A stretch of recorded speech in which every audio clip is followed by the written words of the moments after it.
आपल्याकडे झोन 1च्या परिसरात नवी मुंबईतील ऐरोली आणि वाशी हा जो विशेषतः परिसर आहे जो थोडा गजबजलेला परिसर आहे. इथे लोकसंख्या आणि राहणाऱ्यांची संख्या जी आहे ती जास्त असल्याकारणाने बरेचसे लोक दिवसभर कामाला असतात. अशा वेळेस घरफोडीचे बरेचसे गुन्हे या ठिकाणी वाढत होते. रबाळे पोलीस स्टेशनला नोव्हेंबर महिन्यामध्ये गुन्हा दाखल आहे ज्याच्यामध्ये पॅरलल इन्व्हेस्टिगेशन क्राईम ब्रांच नवी मुंबईची central unit PI Sunil Shinde आणि त्यांची टीम करत होती.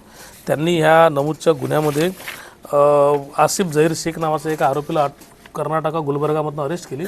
सध्या तो मुंबईला राहतो पण मूळचा कर्नाटकाचा आहे. आणि या आरोपीला नमूद गुन्ह्यामध्ये अरेस्ट केल्यानं त्याच्याकडनं इतर 7 गुन्हे उघडकीस आलेले आहेत. ते सगळे चोरीचे गुन्हे आहेत. रबाळे APMC आणि कळंबोली पोलीस स्टेशनचे. याच्याकडनं आपण आतापर्यंत अर्धा किलो सोनंचे दागिने, 3 किलोपेक्षा जास्त चांदी, 16 लाख रुपये कॅश, 2 मोटरसायकल, 3 लॅपटॉप आणि 1 आयफोन असा जप्त केलेला. 60 लाख रुपयाचा मुद्देमाल जप्त केलेला आहे. 9 दिवसाच्या पोलीस कस्टडीनंतर सध्या आरोपी जो आहे तो MCR त्याचा झालेला आहे.